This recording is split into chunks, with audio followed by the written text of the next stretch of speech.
ಶ್ರೀ ಗುರುಭ್ಯೋ ನಮಃ ಹರಿಃ ಓಂ 2024 ಜನವರಿಯಲ್ಲಿ ಕನ್ಯಾ ರಾಶಿಯವರಿಗೆ ಆಗುವ ಫಲಾಫಲ ಬಗ್ಗೆ ಇವತ್ತು ವಿಚಾರವನ್ನು ಮಾಡೋಣ. ಕನ್ಯಾ ರಾಶಿಯ ವಿದ್ಯಾರ್ಥಿಗಳಿಗೆ ವಿದ್ಯಾ ಭಂಗವಾಗುವಂಥ ಚಾನ್ಸಸ್ ಜಾಸ್ತಿ ಇರ್ತದೆ. ಅಂದ್ಕೊಂಡಷ್ಟು ಇಂಪ್ರೂವ್ಮೆಂಟ್ ಆಗೋದಿಲ್ಲ ನಿಮಗೆಲ್ಲ. ಯಾಕೆಂದರೆ ನಿಮ್ಮ ಆಲಸ್ಯವೇ ಇವೆಲ್ಲ ಕಾರಣ. ಸರಿಯಾದ ಒಂದು ಶ್ರದ್ಧಾಭಕ್ತಿ ಇಲ್ಲದೆ ಮಾಡ್ತೀರಿ ವಿದ್ಯೆಗೆ. ಸ್ವಲ್ಪ ಶ್ರದ್ಧೆಯಿಂದ ಯಾರು ವಿದ್ಯಾರ್ಥಿಗಳು ಎಫರ್ಟ್ ಹಾಕ್ತೀರಿ ಅವರಿಗೆ ಒಳ್ಳೆಯ ಅನುಕೂಲವಾಗೋ ಚಾನ್ಸಸ್. ನಿಮ್ಮ ಆಲಸ್ಯವನ್ನು ಬಿಡಬೇಕು, ನಿಮ್ಮ ರೀತಿ ನೀತಿಯೇ ಬಿಡಬೇಕು. ಓದಕ್ಕೆ ಕೂತ್ಕೊಂಡಾಗ ಓದಬೇಕು. ಬೇರೆಯವರ ವಿಚಾರ ಬೇರೆ ವ್ಯವಹಾರಗಳಲ್ಲಿ ಮಗ್ನರಾದರೆ ವಿದ್ಯಾ ಭಂಗವಾಗುವ ಚಾನ್ಸಸ್ ಭಾಳ ಜಾಸ್ತಿ ಇದೆ ನಿಮಗೆಲ್ಲರಿಗೂ. ಮತ್ತು ವಿದ್ಯಾರ್ಥಿಗಳು ಸ್ವಲ್ಪ ಕೆಲವು ಸಲ ಸ್ಕೂಲು ಕಾಲೇಜು ಸೆಟ್ ಆಗೋದಿಲ್ಲ, ಅವ್ರಿಗೆಲ್ಲ ಏನೋ ಒಂದು ತೊಂದರೆಗಳಾಗ್ತದೆ. ಹಾಗೆ ಅಂಥವ್ರು ಬದಲಾವಣೆ ಮಾಡಿಕೊಂಡ್ರೆ ವಿದ್ಯೆಯಲ್ಲಿ ಅಭಿವೃದ್ಧಿ ಆಗ್ತೀರಿ. ಸ್ಕೂಲ್ ಬದಲಾವಣೆ ಕಾಲೇಜ್ ಬದಲಾವಣೆ ಮಾಡಿಕೊಂಡ್ರೆ ಅನುಕೂಲ ಆಗೋ ಚಾನ್ಸ್ ಚೆನ್ನಾಗಿದೆ. ಕನ್ಯಾ ರಾಶಿಯವರ ತಾಯಿಯ ಆರೋಗ್ಯದಲ್ಲಿ ಸ್ವಲ್ಪ ಏರುಪೇರಾಗೋ ಚಾನ್ಸ್ ಇರ್ತದೆ, ಭಾಳ ನೋಡ್ಕೊಳ್ರಿ. ನಿಮ್ಗೇನಾಗುತ್ತೆ, ಇದ್ದಕ್ಕಿದ್ದಂಗೆ ಅಧಿಕಾರ ಬಂದ್ಬಿಡುತ್ತೆ. ಗೊತ್ತಿಲ್ಲದೆ ಬಟ್ ಅದು ಸ್ವಲ್ಪ ಉಳಿಯೋದು ಭಾಳ ಕಮ್ಮಿ. ಅದಕ್ಕೆ ಕಾರಣ ನೀವೇ ಜವಾಬ್ದಾರಾಗಿರ್ತೀರಿ. ನೋಡಿಕೊಂಡು ಕೆಲಸ ಕಾರ್ಯವನ್ನು ಮಾಡಿರಿ. ಸರ್ಕಾರದ ಕೆಲಸವನ್ನು ಯಾರು ಮಾಡ್ತಾ ಇದ್ದೀರಿ ಅಂಥವ್ರಿಗೆ ಯಾವ ರೀತಿಯಲ್ಲೂ ತೊಂದರೆಗಳು ಬರೋದಿಲ್ಲ. ಅವರಿಗೆಲ್ಲ ಒಳ್ಳೆಯ ಅನುಕೂಲವೇ ಆಗ್ತದೆ. ಸರ್ಕಾರಿ ಕೆಲಸ ಮಾಡೋರಿಗೆಲ್ಲ ಅನುಕೂಲವಾಗುತ್ತದೆ. ಉದ್ಯೋಗಸ್ಥರು ಟ್ರಾನ್ಸ್ಫರ್ ಏನೋ ಕೇಳಿದ್ರೆ ಈಗ ಅನುಕೂಲ ಆಗ್ತದೆ. ಟ್ರಾನ್ಸ್ಫರ್ಗಳು ಬೇಕು ಅಂದರೆ ಇವಾಗ ಪ್ರಯತ್ನ ಮಾಡಿ ತಿಂಗಳಲ್ಲಿ ಆಟೋಮೆಟಿಕ್ಲಿ ನಿಮಗೆ ಟ್ರಾನ್ಸ್ಫರ್ಗಳು ಆಗ್ತದೆ ಮತ್ತು ಒಳ್ಳೆ ಸ್ಥಳವೇ ಸಿಗ್ತದೆ, ಯಾವ ತೊಂದರೆ ಇಲ್ಲ. ಈ ತಿಂಗಳಲ್ಲಿ ಸ್ವಲ್ಪ ಭಾಳ ಕಷ್ಟಪಟ್ಟು ದುಡಿಬೇಕು. ನಿಮಗೆ ಇದ್ದಕ್ಕಿದ್ದಂಗೆ ದುಡ್ಡು ಕಾಸೆಲ್ಲ ಬರೋಲ್ಲ. ನಿಮ್ಮ ಎಫರ್ಟ್ ಜಾಸ್ತಿ ಹಾಕಿದ್ರೆ ಆದಾಯ ಚೆನ್ನಾಗಿರ್ತದೆ. ಭೂಮಿ ಮನೆ ಆಸ್ತಿಗಳನ್ನು ಮಾಡುವಂಥದ್ದು ಚಾನ್ಸಸ್ ಚೆನ್ನಾಗಿದೆ. ಪ್ರಯತ್ನ ಮಾಡಿರಿ, ಭಾಳ ಅನುಕೂಲ ಇದೆ, ಅದು ಶುಭ ಇದೆ. ಮತ್ತು ಸತಿಪತಿಗಳ ಸ್ವಲ್ಪ ಸಣ್ಣ ಪುಟ್ಟ ಕರಗಳ ಆಗುವಂಥ ಚಾನ್ಸ್ ಜಾಸ್ತಿ ಇರ್ತದೆ. ನಾನು ಜೋರು ನೀವು ಜೋರುಗಳಾಗುತ್ತದೆ. ಸ್ವಲ್ಪ ಇವೆಲ್ಲ ಬಿಟ್ಟುಬಿಡಬೇಕು.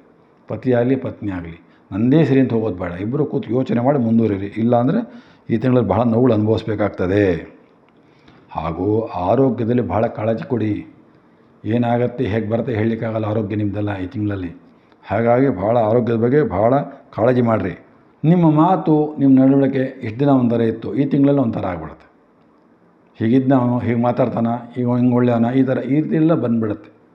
ಸ್ವಲ್ಪ ನಡವಳಿಕೆಯನ್ನು ಸರಿಯಾದ ರೀತಿಯಲ್ಲಿ ನಡ್ಸ್ಕೊಂಡು ಹೋಗ್ರಿ. ರಫ್ನೆಸ್ ಎಲ್ಲ ಮಾಡೋಕ್ಕೆ ಹೋಗಬಾರ್ದು, ತೊಂದರೆಗಳು ಅನುಭವಿಸ್ಬೇಕಾಗ್ತದೆ. ಮತ್ತು ಎಲ್ಲ ವ್ಯಕ್ತಿಗಳಿಂದ, ಹಿರಿಯರಿಂದ, ಬಂಧುಗಳಿಂದ, ಗುರುಗಳಿಂದ ಒಳ್ಳೆ ಪ್ರಶಂಸೆ ಸಿಗ್ತದೆ ಈ ತಿಂಗಳಲ್ಲಿ. ಒಳ್ಳೆ ಗುಡ್ ನೇಮ್ ಬರುವಂಥ ಚಾನ್ಸಸ್ ಚೆನ್ನಾಗಿದೆ ನಿಮ್ಮ ಕೆಲಸ ಮೇಲೆ. ಸ್ವಲ್ಪ ಸ್ತ್ರೀಯರಿಂದ ನಂಬಿಕೆ ತುಳುವಾಗೋ ಚಾನ್ಸ್ ಜಾಸ್ತಿ ಇರುತ್ತದೆ. ಸೊ ಯಾರು ಎಷ್ಟು ನಂಬಬೇಕು, ಏನು ಮಾಡಬೇಕು, ಹೇಗೆ ಮಾಡಬೇಕು ಅಂತ ಯೋಚನೆ ಮಾಡಿ ಕೆಲಸ ಮಾಡಿ. ಹುಚ್ಚುಚ್ಚಾಗೆಲ್ಲ ನಂಬಕ್ಕೆ ಹೋಗಬೇಡಿ. ಯಾವುದೋ ಆಸೆ ಬಿದ್ದು ಏನೋ ಆಸೆ ಬಿದ್ದು ಮಾಡಿಕೊಂಡ್ರೆ ಸ್ತ್ರೀಯರಿಂದ ದುಡ್ಡುಗಳನ್ನು ಕಳ್ಕೊಬೇಕಾದ ಚಾನ್ಸಸ್ ಭಾಳ ಜಾಸ್ತಿ ಇದೆ. ಹಾಗಾಗಿ ಹುಷಾರಾಗಿರಿ. ಮತ್ತು ಸ್ವಲ್ಪ ದಂಡ ಕಟ್ಟುವಂಥ ಚಾನ್ಸಸ್ ಜಾಸ್ತಿ ಇರ್ತದೆ ಈ ತಿಂಗಳಲ್ಲಿ. ಯಾಕೆ ದಂಡಗಳಂದರೆ ಸರಿಯಾದ ಬ್ಯಾಂಕ್ ವ್ಯವಹಾರ ನೋಡ್ಕೊಳ್ಳೋದಿಲ್ಲ. ಸೊಸೈಟಿಗಳಲ್ಲಿ ಸಾಲಗಳು ತೊಗೊಂಡಿದ್ದರೆ ಸರಿಯಾದ ಟೈಮಿಗೆ ಕಟ್ಕೊಳ್ಳಿ. ಇಲ್ಲಾಂದ್ರೆ ಅದರಿಂದ ಭಾಳ ನೋವುಗಳಾಗ್ತದೆ, ಭಾಳ ತಾಪತ್ರೆಗಳಾಗ್ಬಿಡ್ತದೆ ನಿಮಗೆಲ್ಲರಿಗೂ. ಹಾಗಾಗಿ ಆ ಒಂದು ಸಾಲದ ವ್ಯವಹಾರಗಳಲ್ಲಿ ಹೋದಾಗ ಭಾಳ ಹುಷಾರಾಗಿರಿ. ಯಾವ ಟೈಮ್ಗೆ ಏನು ಹಣ ಕೊಡಬೇಕು ಅದು ಕೊಟ್ಟು ಸರಿ ಮಾಡ್ಕೊಳ್ಳಿ. ಮತ್ತು ಸ್ವಲ್ಪ ನಿಮ್ಮ ಮಕ್ಕಳ ಅಭಿವೃದ್ಧಿ ಸ್ವಲ್ಪ ಕುಂಠಿತವಾಗ್ತದೆ ಈ ತಿಂಗಳಲ್ಲಿ. ಅಷ್ಟೊಂದು ಡೆವಲಪ್ಮೆಂಟ್ ಬರೋಲ್ಲ, ಭಯ ಹೇಳಕ್ಕೆ ಹೋಗಬೇಡಿ. ಇಂಪ್ರೂವ್ಮೆಂಟ್ ಆಗ್ತದೆ, ಏನು ತೊಂದರೆ ಇಲ್ಲ. ವಿವಾಹಕ್ಕೆ ಸಂಬಂಧಪಟ್ಟ ವಿಚಾರವಾದರೆ ಅದು ಅನುಕೂಲವಾಗ್ತದೆ. ಅದು ಒಂದು ಚಾನ್ಸಸ್ ಒಳ್ಳೆ ಸೆಟ್ ಆಗೋ ಚಾನ್ಸಸ್ ಚೆನ್ನಾಗಿದೆ ಈ ತಿಂಗಳಲ್ಲಿ. ಮತ್ತು ಹೊಸ ಉದ್ಯೋಗಗಳು ಹುಡುಕೋರಿಗೂ ಅನುಕೂಲ ಆಗುತ್ತೆ. ಮತ್ತು ಹೊಸ ವ್ಯಾಪಾರ ಮಾಡುವಂಥವರಿಗೂ ಅನುಕೂಲ ಆಗ್ತದೆ. ಆದರೆ ಏನಂದರೆ ಸ್ವಲ್ಪ ನಿಧಾನ ಅಭಿವೃದ್ಧಿ ಅಷ್ಟೇ. ಅಭಿವೃದ್ಧಿ ಅಂತೂ ಹಾಗೇ ಆಗ್ತದೆ ಮಾಡಿರಿ. ಸ್ವಲ್ಪ ದೇವರ ಧರ್ಮ ವಿಚಾರದಲ್ಲಿ ಸ್ವಲ್ಪ ಆಲಸ್ಯ ಮಾಡ್ತೀರಿ. ಮನೆ ದೇವರ ದರ್ಶನ ಮಾಡೋದಿಲ್ಲ, ಗುರುಗಳ ದರ್ಶನ ಮಾಡೋದಿಲ್ಲ. ಮತ್ತು ಒಳ್ಳೆಯ ಕ್ಷೇತ್ರಗಳಂದರೆ ಬೇಡ ಅಂತೀರ. ಇವೆಲ್ಲ ಮಾಡಬೇಡಿ. ಆದಷ್ಟು ದೇವರ ಧರ್ಮ ಕಡೆ ಗಮನ ಕೊಡಿ. ಆಚಾರ ವಿಚಾರವನ್ನು ಉಳಿಸ್ಕೊಳ್ಳಿ. ದೇವರು ನಿಮಗೆ ಏನು ಧರ್ಮ ಮಾಡಬೇಕು, ಹೇಗಿರಬೇಕು ಅಂತ ನಿಮ್ಮ ರೀತಿ ಹೇಳಿದಾನೋ ಅದನ್ನು ಸಾಧನೆ ಮಾಡಿಕೊಡ್ರಿ. ಯಾಕಂದರೆ ಸ್ವಲ್ಪ ಬಿಡಬೇಡಿ. ಅದೇ ಲೆಕ್ಕ ನಿಮ್ಮ ಇಂಪ್ರೂವ್ಮೆಂಟ್ ಆಗೋದು.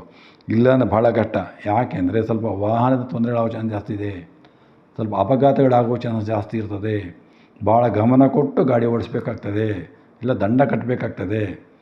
ಆದ್ದರಿಂದ ಈ ಕನ್ಯಾ ರಾಶಿಯವರು ಗಾಡಿ ಓಡಿಸ್ಬೇಕಾದ್ರೆ ಭಾಳ ಹುಷಾರಾಗಿ ಯೋಚನೆ ಮಾಡಿ ಓಡಿಸ್ತೀವಿ. ಬೇರೆಯವರ ವಿಚಾರಕ್ಕೆ ಗಾಡಿ ಎತ್ತಲೇಬಾರ್ದು. ನಿಮ್ಮ ವಿಚಾರಕ್ಕೆ ಏನಾದ್ರು ಕೆಲಸ ಹೇಳಿದ್ರೆ ಹೋಗಿ ಬನ್ನಿ. ಅನ್ನೆಸಸರಿ ಹೋಗುವಂಥವ್ರು ಭಾಳ ಏಟ್ ಮಾಡ್ಕೊತೀರಿ. ಆ ಕೆಲಸ ಅವ್ರಿಗಾಗತ್ತೆ, ನೋವು ನಿಮ್ಗಾಗತ್ತೆ. ಆದ್ದರಿಂದ ಗಾಡಿ ಓಡಿಸೋರು ಭಾಳ ಹುಷಾರಾಗಿ ಓಡಿಸ್ಬೇಕಾಗ್ತದೆ.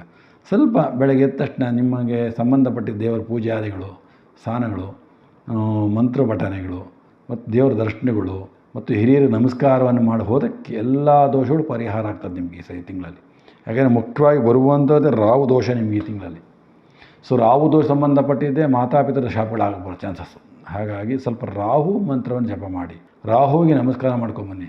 ಶೇಷದೇವರಿಗೆ, ಕುಕ್ಕೆ ಸುಬ್ರಹ್ಮಣ್ಯಕ್ಕೆ ಹೋಗಿ ಬರ್ತಕ್ಕಂಥದ್ದು, ಘಾಟಿಗೆ ಹೋಗಿ ಬರ್ತಕ್ಕಂತಹದ್ದು, ಇವೆಲ್ಲ ಶೇಷ ಸಾನ್ನಿಧ್ಯ ಹೋಗಿ ನಮಸ್ಕಾರ ಮಾಡ್ಕೊಂಬಂದರೆ ಭಾಳ ಅನುಕೂಲ ಆಗ್ತದೆ.